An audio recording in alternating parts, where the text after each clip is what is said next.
베드로전서 5장 3절입니다. 베드로전서 5장 3절 같이 읽겠습니다. 맡기운 자들에게 주장하는 자세를 하지 말고 오직 양무리의 본이 되라. 아멘. 고대 교회 상태와 교황제 확립 이전의 교회 정치의 형태를 우리가 살펴보고 있습니다. 오늘은 집사직과 교회 재산의 운용, 5항에서 9항까지 칼빈이 이 문제를 어떻게 설명하고 있는지를 살펴보고 해설을 하겠습니다. 5항입니다. 집사직입니다. 집사직. 고대 교회의 집사직은 사도시대와 동일했습니다. 집사들은 신자들이 드리는 헌금을 접수하고 교회 연간 수입을 관리하는 이런 직무를 수행을 했습니다. 그리고 그 수입을 또 적절한 용도로 사용을 했죠. 일부는 사역자들의 생활비로, 그리고 일부는 가난한 자들을 돕는 일에 분배를 했습니다. 그리고 그 모든 일들은 감독의 결정에 따라서 그 일을 행하였고 매년 그 모든 내용들을 감독에게 보고하도록 했습니다. 교회의 법령들은 감독이 교회의 모든 소유를 책임지는 청지기로 분명히 언급을 하고 있습니다. 즉 모든 헌금들이 하나님께서 기뻐하시는 뜻에 따라서 집행할 책임이 감독에게 있다는 의미죠. 그러나 그것은 개인의 권력을 뜻하는 것이 아닙니다. 개인이 임의로 그것을 행할 수 있다, 그런 뜻이 전혀 아닙니다. 오히려 이 일은 교회를 통해서 지명하여 세워진 집사를 통해서 행해줘야 되는 일이고, 다만 이 일과 관련된 제반 사항들을 정확히 알고 그 책무를, 집사의 직분을 받은 분들이 잘 이행하도록 감찰하고 감독하는 일이 감독에게, 지금으로 말하면 목사에게 주어져 있었다는 거죠. 여기서 이제 칼빈은 사도들이 작성한 것으로 알려진 교회의 법령의 한 대목을 소개를 합니다. 우리는 감독이 교회 일들에 대하여 권한이 있음을 명하노라. 더욱 귀한 사랑의 영혼이 그에게 맡겨져 있을 더욱 귀한 사람의 영혼이 그에게 맡겨져 있을진데 교회의 재정 문제도 그가 맡아서 그의 권위로서 장로들과 집사들을 통하여 가난한 자들에게 모든 것들을 분배하도록 하여 그 일이 두려움과 신중을 기하여 처리되도록 하는 것이 무엇보다 합당한 일일 것이다. 자, 초대교회의 사도들이 작성한 것으로 알려진 이런 법령, 이것은 이제 법령으로, 성경의 말씀을 근거해서 법령으로 정해서 감독이 교회 재정의 문제에 대해서 장로와 집사를 통해서 이렇게 이 부분들을 운용해야 된다라는 이런 이제 규정이 세워져 있었던 거죠. 그래서 안디옥 공의회에서 감독이 장로들과 집사들 모르게 단독으로 교회 일을 처리하지 못하도록 금하는 법령이 이미 안디옥 공의회, 여기서 벌써 이미 그 고대 교회 안에, 교회 초기에 이미 이런 것들이 정해져 있었다는 거죠. 감독이 장로와 집사들 모르게 단독으로 교회 일을 처리하면 안 되는 이런 법령이 공포됐다. 그러니까 여러분 보십시오. 이 돈에 대한 문제는 그때나 지금이나 반드시 이 문제를 통해서 부정한 일들이 일어날 거라는 걸 알고 있었다는 거죠. 그 시대의 하나님의 사람들이나 지금이나 마찬가지입니다. 지상교회의 불완전함, 인간의 전적 타락, 부패, 그래서 이런 것들을 효과적으로 감독하고 제도와 법을 만들어서 이 문제들을 다루지 않으면 반드시 이 돈, 이 재정의 문제, 이것이 교회를 무너뜨리고 교회를 세속화하는 데 있어서 굉장히 중요한 문제로 작동할 거라는 걸 하나님의 사람들 다 알고 있었던 겁니다. 그래서 교회의 모든 일들을 감독인 목사와 장로와 집사가 협력해서 행하게 했던 겁니다. 뭘 막으려고요? 죄를 막으려고. 이 교회 재정의 문제가 어느 한쪽으로 편중이 되면 거기서 반드시 부패한 일들이, 부정한 일들이 일어날 수 있으니까 목사, 적어도 장로, 집사, 이 세 직분을 가진 직원들이 이 문제들을 서로 감독하고 감찰하면서 이것이 하나님 앞에서 어떤 부정도 저지르지 않도록 이미 제도적으로 그런 것들을 만들어 놨던 거죠. 하나님 앞에서 투명하고 올바로 이 일들이 진행되도록 하기 위해서 협력의 관계 속에서 감독을 받으면서 아름답게 이 일들이 교회 안에서 이루어지도록 그렇게 섭리하신 것입니다. 그러니까 고대 교회의 특이한 점은 부집사의 제도가 있었다는 점이에요. 칼빈이 그 얘기를 하죠. 또 행정 체계와 질서상 수석 집사 제도가 있었다는 점입니다. 고대 교회에서도 집사는 교회의 수입과 자산과 교회 안의 장비를 관리하는 일과 헌금의 접수와 계수를 총괄했습니다. 덧붙여 집사들은 사람들에게 성경을 읽어주는 일, 기도하도록 권면하는 일, 이런 일들을 헌금을 수집하고 분배하는 일 외에 또 이런 일들까지 부여받았고, 또 성찬에서 때에 따라 잔을 베푸는 직무까지도 때때로 집사들에게 이것이 부여되기도 했다고 칼빈은 전합니다. 자, 이런 임무를 집사의 직분을 받은 자들에게 부여한 것은 그 직분을 더 귀하게 여겨서 그 본연의 임무를 성실하게 수행하기 위함이었다는 거죠.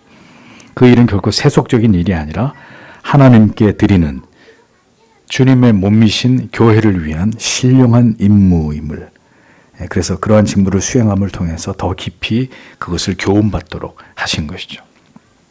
그래서 직분을 맡은 자들은 그와 같이 하나님께 맡은 거룩한 직분으로 그 사명을 분명히 인식해야 되고 하나님 앞에서 교회를 위해서 충성을 다해야 합니다. 이 직분은 절대로 사사로이 생각할 수 있는 세상의 그런 감투가 아니란 말이죠. 만일 그같이 교회 직분을 여긴 자가 있다면 그 직분을 즉시 반납하는 게 합당한 것입니다. 맡은 자에게 구할 것은 충성이니라. 여러분들이 직분을 안 맡으셨다면 모를까. 우리 교회는 아직 안수 집사님이 없으십니다만 서교 장로교회 서리 집사로 1년 동안 하나님 앞에 임명을 받았다. 자, 여러분들이 하나님을, 교회를, 성도님을 어떻게 섬기는지에 대한 모든 기록이 남는단 말이죠. 하나님이 다 보고 계신다고요. 어떻게 그 집사 직분을 수행했는지. 이 사서로이 할 수 있는 그런 일이 결코 아니라는 점을, 이 유서 깊은 교회 안의 직분을 결코 가볍게 생각해서는 안 된다는 것을 여러분들이 분명하게 인지하실 필요가 있습니다. 자, 6번째로 교회 재산의 용도, 교회에 거두어들이는 이 헌금이 도대체 어떤 용도로 쓰여졌느냐, 고대 교회에서부터. 자, 집사의 직분을 잘 행함으로 우리는 교회의 소유물들이 어디에 사용되었고 어떻게 분배되는지를 알 수 있습니다. 그러니까 교회 안에 재직의 직분, 직원이 돼야만 그걸 이제 더 세밀하게 알 수 있는 거죠. 교회가 소유한 동산, 부동산, 모든 재산의 가치는 가난한 자들의 재산이라고 고대 교회의 총회의 법령이나 조술에서 이런 기록이 종종 발견됩니다. 그렇게 이것을 명시한 이유는 고대 교회는 절대 다수가 가난했기 때문에 그렇습니다. 절대 다수의 그리스도인들이, 성도들이 가난했고 어려웠고 또 박해와 핍박 가운데 있었기 때문에 더더군다나, 그러니까 교회에 모여드는 헌금이 1순위가 그러니까 가난한 자들을 위해서 사용되도록 이렇게 법을 만들고 제도를 만들고 이게 제일 중요한 교회 헌금의 용도다라고 명시할 수밖에 없었던 이런 시대적 배경이 분명히 있다는 거죠. 교회 재산은 어느 개인의 소유가 아니라 가난한 자들을 돕기 위해 지정된 재물이므로 악한 마음과 그릇된 신념을 가지고 그것들을 인색함으로 제대로 분배하지 않거나 낭비하게 되면 이는 죄를 범하는 것이 됨을 기억해야 한다고 감독이나 집사들에게 주는 글들이 고대의 경건한 하나님의 사람들의 저술에서 종종 발견되는 것입니다. 그래서 여러분, 이런 전통을 따라서 화란의 교회들은, 영미권도 그렇게 하는 교회들이 있는 걸로 알고 있는데, 여러분들이 주일날 드리는 헌금은 전부 다 걷어가지고 그럼 100% 가난한 자들을 위한 구제헌금으로 써요. 그럼 목사님, 교회는 어떻게 운영하고 목회자 생활비는 어떻게 합니까? 그것은 교회 재직 여러분들 중심으로 또 성도님들이 그것을 위한 필요한 예산의 n분의 1로 각자의 수입에 근거해서 n분의 1로 나눠서 그것은 회비의 명목으로 교회에 드렸어요. 그러니까 주일날 예배 시간에 여러분들이 드리는 헌금은 100% 가난한 자들 구제비로 나가는 거고, 교회가 운영되고 유지되고 목회자가 살아가기 위해서 필요한 것은 헌금 이외에 별도로 회비의 명목으로 드리는 이제 이런 전통들이 화란과 영미권 교회에서 유지가 됐었죠. 지금도 제가 알기로 그렇게 하는 교회들이 적지 않다고 알고 있습니다. 그러니까 그만큼 교회가 이 가난한 자들을 돕기 위한 이 재정의 확보, 그리고 그것을 집행하고 이것을 행하는 일을 집사라는 직분을 통해서 아주 전문적으로 구체적으로 되어지도록 하는 일에 이미 이 고대 교회에서부터 이 문제들이 굉장히 중요하게 다루어졌다라는 겁니다. 교회 재정을 개인의 것으로 여기서 그것을 좌지우지하는 자가 만약에 목사이거나 장로이거나 집사여서는 결코 안 된다는 거죠. 그래서 제가 제 경험적으로 볼 때 이전의 교회에서 제가 언제나 이 문제로 고통을 겪었어요. 그게 무슨 얘기냐면은 보통 이제 교회 안에 재정부장이라는 타이틀을 가지고 계신 분들이 계시죠. 장로님이 하기도 하고. 전에 교회는 장로님들이 한사코 안 한다고 하니까 그 안수 입자 중에 한 분이 그 직분을 맡으셨어요. 근데 어처구니 없게도 이 재정을 맡은 이 안수 집사님이나 장로님이나 어떤 필요에 의해서 교회가 목사가 이것을 지출하십시오라고 하는데 거절하는 거예요. 거절하는 거예요. 그렇게 할 수 없다는 거예요. 그래서 목사가 아니 이게 적법하고 정당하고 교회가 이건 지출해야 되는데 지출하십시오. 못한다는 거예요. 그분은 그 교회 재정이 자기 돈이라고 생각하는 것 같아요. 그걸 자기가 결정하는 거예요. 자기가 커트하기도 하고 자기가 지출할 것 같으면 지출하고 교회 재정이 마치 자기 것이냐 그 자기가 그걸 어떤 권위로 생각해서 그걸 좌지우지하려고 하는 어처구니 없는 이런 일들을 겪었죠. 뭐가 잘못돼도 한참 잘못된 그런 경우입니다. 성도 여러분들의 헌금의 그 막대한 분량이 은행의 이자로 계속해서 수십 년 동안 탕진되는 일들을 그 당회 장로님들도 집사님들도 구경만 하고 있는 거예요. 방치하고 있는 거예요. 그런 일들이 왜 일어나는지 이해할 수가 없는 거죠. 그게 과도하게 몇십억을 들여가지고 예배당을 사고 보니 거기에 이제 엄청난 은행이자 그렇게 해서 이제 예배당을 사는데 몇십 년이 지나도 이게 원금은 고사하고 이자 내기도 벅찬 상황이 수십 년 동안 계속되는 거예요. 근데 아무도 그 문제를 해결하려고 하지 않는 거죠. 그러는 사이에 여러분들이 드린 헌금은 고스란히 몇백만 원씩 은행 이자로 계속 들어가는 거예요. 그래서 제가 교회 팔자 그랬습니다. 교회를 팔고 여기 꼭 있어야 될 이유가 없으니까 교회 판 금액으로 은행 이자 원금 갚고 이제 이자 그만 내고 그 남은 돈으로 예배당 구입해서 그렇게 다시 하면 되는 거 아니냐. 누구 마음대로 그렇게 하라고 나가라고 그래서 이제 나온 거죠. 당신 나가라고. 전 지금도 제 판단이 틀렸다고 생각하지 않습니다. 제가 그래서 여러 번 말씀드렸어요. 성도님들이 하나님 앞에 드리는 헌금이 왜 은행으로 다 들어가느냐. 왜 은행으로. 이게 어떻게 옳은 것이냐 하나님 앞에서. 교회 재산을 관리하는 자들이 빠지는 가장 큰 오류가 그걸 자기의 의미대로 결정하려고 한다는 거죠. 목사나 당회 장로님들이 어느 누구나 그걸 자기들이 의미대로 결정해서 그 기가 막힌 일은 그 교회가 만약 매각될 경우에 자기 지분을 받아서 나갈 수 있는 것에 대한 사문서를 만들어서 거기에 교회 중직자들이 다 도장을 찍고 이런 짓을 한 거예요. 그래서 제가 그걸 공동회의 때 까발리고 여기 이런 지금 궤 서류가 있는데 성도 여러분 여기 알고 계시냐고 지금. 거기서 누가 갑이고 누가 을이냐고. 그러니까 이런 일들이 교회 안에서 벌어지면 그건 끝인 거죠. 더 이상 볼 이유가 없는 거예요. 그럼 이제 그 교회는 교회가 망하면 그 교회를 팔게 되겠죠. 그러면 이제 다 자기 와서 자기 지분 받아갈 거예요. 얼마 주기로 했으니까 내놔라. 이게 뭐 하는 일들이냐 말이죠. 그래서 목사든 장로든 집사든 자기의 주어진 권한을 가지고 만약에 전횡을 일삼을 때 이건 하나님 앞에서 추악한 죄가 되는 것입니다. 그러니까 언제나 자기들의 책임을 맡고 있는 이 재물들을 마치 하나님의 임재 앞에서 행하듯 칼빈이 그대로 얘기해 공평하고 정직하고 투명하고 경건하고 근신함으로 행해야 한다라고 말하고 있는 겁니다. 칼빈은 교회를 위해서 일하는 사역자들이 공적 재원을 통해서 그들의 생계를 유지하는 일이 합당하고 그것은 주의 법으로 확증된 일이라고 밝힙니다.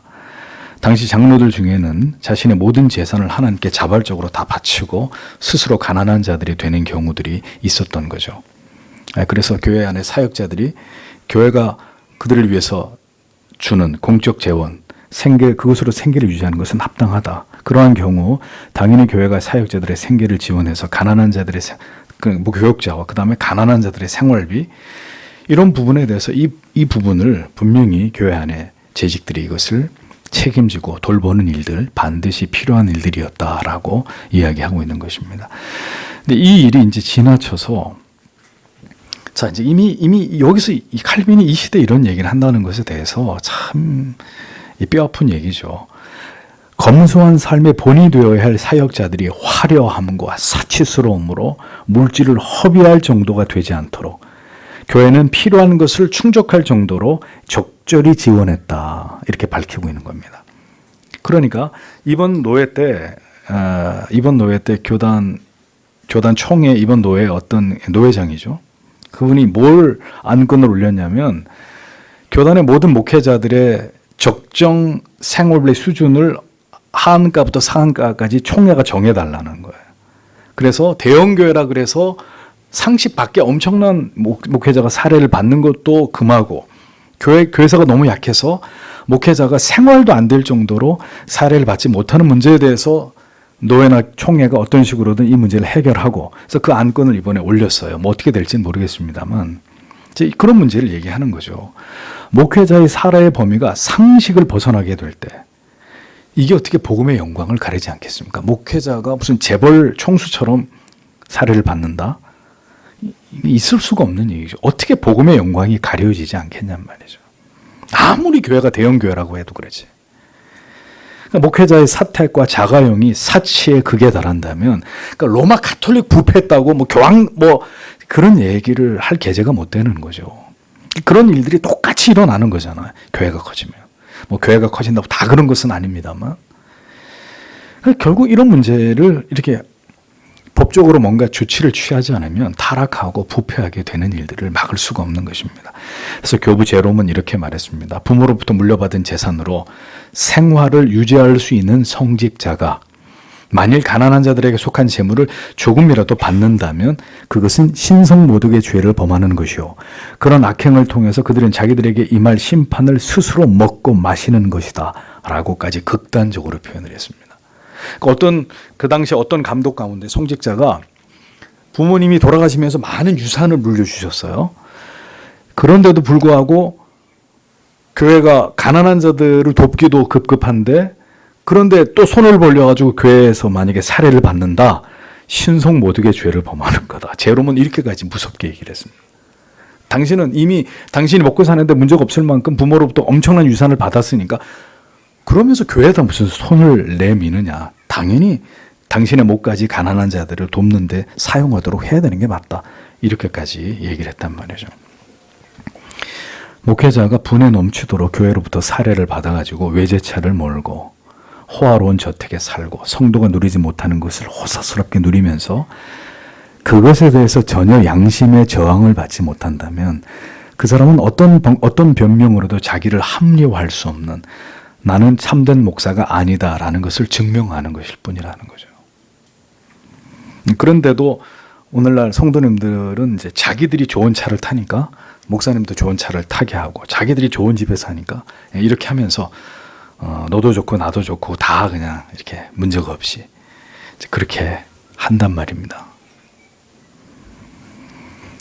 성도들보다 더 목회자가 극빈한 것도 바람직한 게 아니지만 상식을 뛰어넘는 호화스럽고 사치한 생활을 하면서 성직을 수행한다? 이거는 아무리 이해하려고 해도 이해할 수 없는 복음의 영광을 가리는 일이다라는 것을 짚고 넘어가지 않을 수가 없는 거죠. 이러한 부분에서 교회와 성직자는 절대로 하나님의 영광을 실추하는 일이 없도록 노력해야 될 필요가 분명히 있다는 것입니다. 7번째, 칼빈은 여기서 이제 교회 이 수입을 4가지 정도의 용도로 지출하는 게 합당하다라고 제안을 합니다. 교회 재산을 관리하는 일들이 언제나 하나님을 두려워하는 신실한 직분자들에 의해서만 잘 관리가 된다면은 뭐가 문제가 될 게 있겠어요? 아무 문제가 없죠. 그래서 고대 교회들도 처음에는 이 일들이 감독들과 집사들에 의해서 신실하게 자발적으로 투명하게 잘 유지가 됐단 말입니다. 순전한 양심과 순결한 삶이 법을 대신해서 잘 유지되는데 문제가 되지 않을 만큼 이 일들이 잘 진행이 됐다고요. 그런데 탐욕을 가진 자들이 결국 세워지고 그런 악행들이 나타나게 되자 결국 이러한 일들을 예방하고 교정하기 위해서 법령들이 제정되었고 이로 인해서 이제 교회 수입이 4가지 용도로 구분되게 되었다는 거죠. 그래서 첫째는 성직자를 위해서, 둘째는 성도 중에 가난한 자들을 위해서, 셋째는 교회 건물을 유지하고 보수하고 관리하기 위해서, 넷째는 해외 선교와 국내의 가난한 일반인들을 돕기 위해서 이렇게 4가지 용도로 헌금이 쓰여져야 된다라는 법령이 세워졌다는 거죠. 자, 그러면서 이제 다른 법령에는 이 네 번째 법령을 약간 수정해서 감독들에게 일임한 경우도 있었다라고 얘기합니다. 왜냐하면 네 번째가 뭐예요? 해외 선교. 국내에 이제 가난한 일반인들, 성도가 아니라 그냥 믿지 않는 일반인들을 돕기 위해서 사용을 했는데, 이걸 이제 감독에게 네 번째를 일임을 했다. 왜냐하면 이제 가난한 자들, 나그네들을 대접하는 일들, 이걸 이제 감독이 임의대로 행할 수 있도록 이 부분에 있어서 그 권한을, 부분적인 권한을 이제 감독에게 준 겁니다. 자, 그래서 여러분이 지금도 목회자에게, 저에게 사례비, 생활비 외에 저에게 활동비를 주시는 것은 여러분들을 신방하거나 상담할 때, 혹은 교회 손님이 방문하실 때, 목회자들을, 가난한 목회자들을 섬길 때, 뭐 이러한 이제 교회 헌금의 용도 가운데 이러한 부분에 대한 배려를 여러분들이 목회자에게 주시는 것처럼, 그때도 감독에게 그렇게 할 수 있는 집행권을 부분적으로 줬다는 거죠. 근데 반드시 이것은 그 용도대로 사용되어야 될 부분이지, 탐욕을 채우는 도구나 목사나 감독의 사사로운 수입이 되어서는 안 된다라고 명시하고 있는 거예요. 그래서 어떤 이유든지 목회자가 사용하는 물질은 어려운 자들을 돕고 나그네들을 대접하고 섬기기 위함이 되어야 됨을 이미 그때부터 명시해 놓았다는 것을 보게 되는 것입니다. 그러니까 이 원칙을 잘 지키는데 뭐가 문제가 됩니까? 교부 그레고리우스의 말을 빌어보겠습니다. 감독이 임직하면 그에게 명하여 교회에 들어오는 모든 수입을 네 부분으로 나누어 그중 하나는 감독과 그의 가족들의 유지와 나그네 접대를 위하여, 또 하나는 성직을 위하여, 성직자를 위하여, 세 번째는 가난한 자들을 위하여, 네 번째는 교회의 수리를 위하여 각각 사용하도록 하는 것이 사도적 관구, 사도적, 다른 말로 감독의 관례다. 이렇게 교부 그레고리우스가 그렇게 얘기를 했습니다. 고대 교회의 감독은 검소하고 절제 있는 음식과 의복을 위하여 필요한 것 이외에는 아무것도 자기를 위해서 쓰도록 되어 있지 않았다고.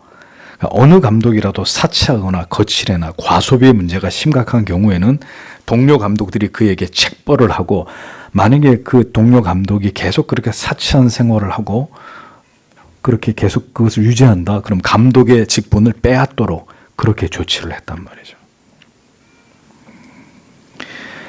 감독의 타락은 곧 교회의 타락으로, 성도의 타락으로 이어지기 때문에 이 문제에 대해서 이토록 엄격했던 것을 볼 수 있습니다.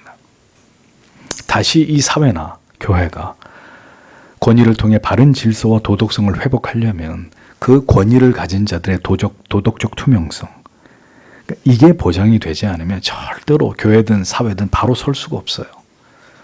온갖 추악한 것들을 가진 사람들을, 그들을 권력에 앉혀놓으면 그 사회가 어떻게 되겠습니까? 그 국가가. 그 상식적인 얘기잖아. 교회도 마찬가지고요. 그래서 탐욕적인 목회자들이나 재물을 갈취하는 이단의 수괴들이 칼빈이나 기독교 강요를 그토록 싫어하는 데는 그만한 이유가 있는 거예요. 다 걸려들거든요. 이 내용에 자기들이 하는 짓거리들이 다 걸려드니까 그렇게 칼빈을 미워하고 기독교 강요 쳐다보지도 않는 거예요. 여덟 번째, 교회의 재물은 가난한 자들을 위한 것이다. 아까 말씀드린 대로 고대 교회는 대다수의 그리스도인들이 가난했기 때문에 이 부분이 이렇게 계속 강조됩니다. 가난한 자들을 위한 것이다. 그래서 고대 교회는 성물들을 치장하는 일에 거의 지출을 하지 않았습니다. 여러분들이 이제 로마 카톨릭 교회를, 성당을 보니까 그 성당의 위용, 그 성당의 내부를 꾸민 그 화려함, 뭐 이제 이런 것들을 보니까 교회가 그 교회 그 규모에 막 압도당하고, 그 화려한 스테인드 글라스며 그 다음에 성찬기도 금으로 전부 다 막 최고급으로 이렇게 했던 캐톨릭의 모습만 보니까 그렇지, 캐톨릭 그 이전에 고대 교회는 성물들을 치장하는데 거의 지출을 하지 않았어요. 그러니까 캐톨릭이 만든 성당이 세워지기 이전에 고대 교회들은 굉장히 수수했단 말입니다. 거기다 돈을 쓸 여유도 없었고 그걸 그렇게 하려고 하지 않았다는 거죠, 절대로. 그래서 교회에 헌납하는 물질들은 언제나 가난한 자들에게 지출되는 게 1순위였습니다. 그래서 실제로 키릴로스 감독은 예루살렘 지방에 기근이 들었을 때, 그때는 그런 일들이 흔했거든요. 기근, 이런 환경적인 어떤 재난 이런 것들이.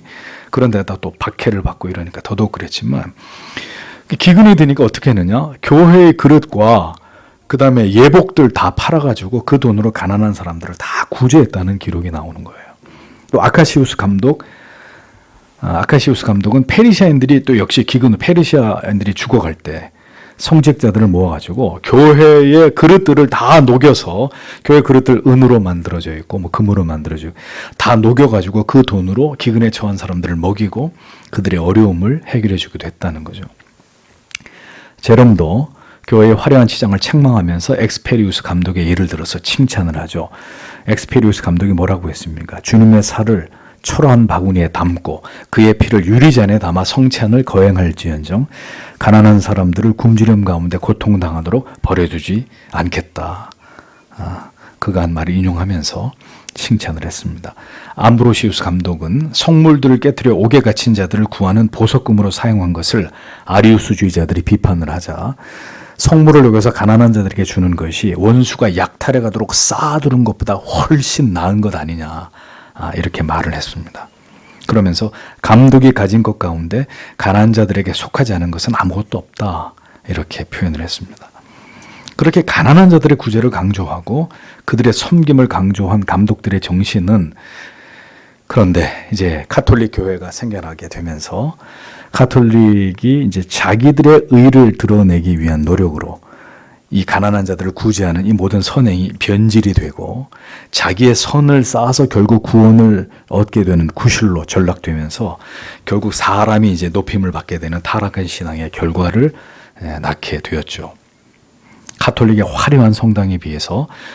그래서 이제 그 종교개혁이라고 하는 것이 다시 그 이전의 정신, 다시 성경으로 돌아가자는 것이기 때문에 종교개혁자들이 세운 예배당은 어떠했느냐, 종교개혁 이후에. 심지어 종교개혁자들 가운데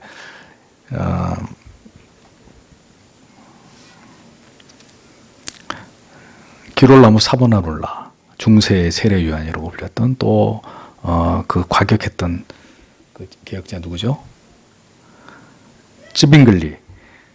이 사람들은 성당에 난입해가지고 성당에는 모든 성물이며 그 다음에 성당에 설치되어 있었던 파이프 올겐 다 뜯어가지고 예배당 앞마당에다가 다 집어 던져버리고 그렇게 아주 과격하게 개혁을 한 거죠. 그러니까 성당의 그 화려한 것들을 다 이렇게 제거하는, 거기서부터 이제 개혁을 시작한 거예요. 이제 루터는 가만 내버려둬, 그냥 그거는 그냥 이 말씀으로만 돌아가면 되지 뭘 그것까지 다 그렇게, 그런 입장이었죠, 루터는. 근데 이제 이 과격한 개혁자들은 그런 것까지 다 제거하고 막 그렇게 예배당을 단촐하게 검소하게 만드는 노력을 했죠. 아무 장식도 필요하지 않고 예배를 드리는 공간만으로 충분한 그런 형태를 취했다는 거죠. 그래서 독일에 가면 루터가 제일 먼저 세운 이 개혁파 예배당이 있어요. 하얀 벽으로 되어 있고 아주 단촐한 그게 개혁파, 그러니까 종교개혁이 일어나고 난 다음에 첫 예배당인데 이제 그걸 보면 분명히 그 개혁의 정신을 알 수 있는 거죠. 그냥 예배 중심, 말씀 중심. 그 캐톨릭 성당의 화려한 것들은 전혀 다 배제되고. 이제 그랬던 개혁파 교회들의 예배당이 지금은 어떻게 됐습니까? 다시 화려함의 극치를 보여주는 공간으로 둔갑을 해버린 거죠. 네? 예배만 드리면 되는 공간이 지금은 거의 무슨 뭐 이렇게 무슨 어마어마한 그 문화센터 같은 방불한 그것과 큰 무슨 대규모 극장을 방불한 뭐 엄청난 금액의 파이프 오르겐과 그 다음에 멀티비전 이런 게 설치되어 있고 교회 자재 하나도 최고급으로 뭐가 개혁인지 참 안타까운 문제입니다. 더욱 가난한 자들에게 교회 재정이 집중되는 것은 바람직한 일이다. 그러나 정말 그 대상이 가난한 자여야 하죠. 재물을 탕진하고 물질을 선용하지 않아서 스스로 빈곤해진 자에게 계속 도움을 베푸는 것, 이건 성경의 가르침에 반하는 일이죠. 그래서 꼭 정말 필요한, 정말 가난한 자, 그래서 성경의 고아와 과부로 스스로 경제적으로 살아갈 능력이 없는 이제 그런 자들을 구제의 대상으로 삼았던 것입니다. 그런 일들은 또 왼손이 한 일을 오른손이 모르게 이루어져야 했던 것입니다. 이름도 없이 빛도 없이 은밀하게 이루어져야 될 그런 일들이었죠. 오직 하나님의 자비와 긍휼과 사랑만이 나타나고 하나님만이 영광을 받으시도록 그렇게 그 일들이 교회를 통해 이루어졌어야 했던 것입니다. 다시 말하지만 그 시대는 대부분이 가난했고 빈곤했습니다. 많은 사람들이 여유롭지 못한 형편에서 살아가고 있었습니다. 그러니 더욱 그리스도의 교회가 이런 자들을 구제하고 돌아보는 일은 가장 중요한 우선순위가 될 수밖에 없었던 거죠. 자, 오늘날로 돌아와서 이제는 물질적인 도움뿐만 아니라 사실은 정신적인, 영적인 도움을 베풀어야 될 영적으로 가난하고 빈곤한 처참한 지경에 있는 자들이 우리 주변에 적지 않단 말이에요. 영적인 빈곤한 자들, 마음이 파탄난 사람들, 살긴 살고 있는데 죽지 못해서 살고 있는. 자, 이제 그들을 교회가 어떻게 도울 것이냐 고민하지 않으면 안 되는 거죠. 어떻게 도와야 돼요? 그런 사람들. 복음을 전하는 거예요. 예수 그리스도의 복음을. 이런 시대 속에 우리의 지혜, 하나님이 주시는 지혜와 성령의 도우심이 절실하다고 말하지 않을 수 없습니다. 9번째로 사역자들을 위한 예배적인 훈련. 자, 칼빈이 소개하고 있는 것은 모두 고대교회, 초기 교회의 사역들의 모습들이었습니다. 이 시대의 직분은 명확한 직분이라기보다는 훈련과 예배 과정의 성격에 짙은 직분들도 존재했습니다. 다시 말씀드리지만 감독으로 시작을 해요. 고대교회는 감독이라는 제도로. 그것이 나중에 이제 캐톨릭으로 넘어가면서 사제, 그 다음에 추기경, 교황 이런 제도로 발전하고, 그 다음에 그렇게 해서 이 감독의 제도가 변질된 것을 종교개혁을 통해서 칼빈이 다시 성경이 말하는 네 가지 직분으로 다시 성경으로 돌려가지고 이제 이때부터 공식적으로 목사라는 타이틀이 나오기 시작하는 거죠. 그러니까 감독은 목사라는 타이틀의 전신인 거예요. 그것을 캐톨릭이 부패시켰고 격관화시켰고 종교개혁은 다시 원래의 성경의 그 타이틀을 회복하는 이런 계기가 된 거죠. 그런데 그래서 고대 교회들은 교회를 위해서 이제 아주 특이한 점은 교회를 위해서 헌신된 사역자들을 길러내기 위해서 부모님의 동의하에 젊은 후세들을 영적으로 발굴해서 그들을 교육하고 훈련하는 일에 장치와 제도를 만들어 놓았다는 겁니다. 저는 왜 교회들이 다른 거는 다 버리고 집어치우고 다 구시대 의무라고 그러면서 그래서 이것도 버렸겠지만 이것만큼은 좀 지켰더라면 이렇게 교육자들 유능한 그리고 정말 경건한 교육자들 하나님의 종들이 없어서 이렇게 어려움을 당하는 이것만은 막을 수 있지 않을까 이런 안타까움이 들어요. 자, 이런 거는 정말 어떤 식으로든 한국 교회 안에 이렇게 부활시킬 필요가 있는데 너무 늦었다는 생각도 없지 않아 들지만, 그러니까 고대교회는 어떻게 했느냐? 이미 어릴 때부터 교회가 그 아이를 그 교회의 직분자로 세우기 위해서 철저하게 교육을 시켰다는 겁니다. 훈련을 시켰다는 거죠. 후에 사역을 감당할 때 아주 능숙하고 유능하게 하나님의 교회를 이끌어가도록 어렸을 때부터 준비를 시켰다는 거예요. 그래서 그들을 훈련생이라고 불렀는데 칼빈은 이 호칭이 적절하지 않다 이렇게 얘기를 합니다. 다만 교회를 섬기는 일을 위해서 그렇게 준비된 자들을 훈련시키는 제도는 너무나 거룩하고 유익한 것이라고 평가를 합니다. 교회를 섬기는 일에 헌신하게 원하는 자들을 그러한 제도를 통해서 감독의 보살핌 아래서 적절히 훈련을 받게 하는 이런 일들 바람직하죠. 근데 개신교회는 이런 제도를 버렸는데 캐톨릭은 아직도 이걸 가지고 있어요. 그러니까 이런 걸 왜 개신교회가 놓쳤냐는 거죠. 캐톨릭은 지금도 교회 안에서 어린아이들 혹은 젊은이들 그 사제가 데리고 자질구레한 일부터 다 시키면서 이렇게 준비해가지고 그런 애들 나중에 신부 되게 하고 그 길을 가게 하고 한단 말이에요. 캐톨릭은 아직도. 근데 개신교는 이런 제도가 없어요. 잘 준비된 사람들이 책임 있게 교회를 이끌어가고 섬길 수 있도록 이런 장치들이 고대 교회 안에 있었다. 그러니까 지금도 예를 들면 건이가 참 교회에서 잘 자라가지고 이 교회를 이끌어가는 훌륭한 목회자가 되기를 원한다. 그럼 교회가 목사가 책임지고 어렸을 때부터 잘 말씀으로 키우는 거예요. 그 아이의 모든 교육 과정에 관여해서 양질의 교육을 잘 받고 필요하면 유학까지 보내서 필요한 모든 교육을 다 마스터하도록 그러면서 철저하게 가정과 교회를 통해서 영적으로 잘 지도가 돼서 이제 다음 또 한 시대를 이끌어 나갈 목회자가 되도록 교회가 그렇게 이끄는 거죠. 책임지고. 이게 얼마나 귀한 일입니까? 이 어려운 때, 이 약한 시대. 그래서 교회가 그런 자들을 잘 길러서 올바른 사역자들로 세워서 주님의 교회를 건강하게 만드는 일, 이미 고대 교회는 이것을 굉장히 중요한 부분이라고 생각했다는 거죠. 이걸 왜 놓쳤냐는 거예요. 어린 시절부터 거룩한 교훈과 엄격한 훈련을 받음으로써 진지하고 거룩한 삶의 모범을 취하게 하고 세상의 염려나 불필요한 근심에서 벗어나서 어렸을 때부터 거룩한 문제들에 대해서만 관심을 갖고 공부하게 하는 습관을 갖게 함으로 철저하게 준비시킨 거예요. 지금도 이러한 제도를 교회들이 정착시킨다면 훨씬 더 잘 준비된 사역자들을 교회가 미래를 위해서 배출할 수 있지 않을까. 그런 사람들을 잘 이끌어서 결국 때가 되면 이제 신학교에, 신학대학원에 가서 공부시키고, 그렇게 해서 목사 되게 하고, 얼마나 중요한 일입니까?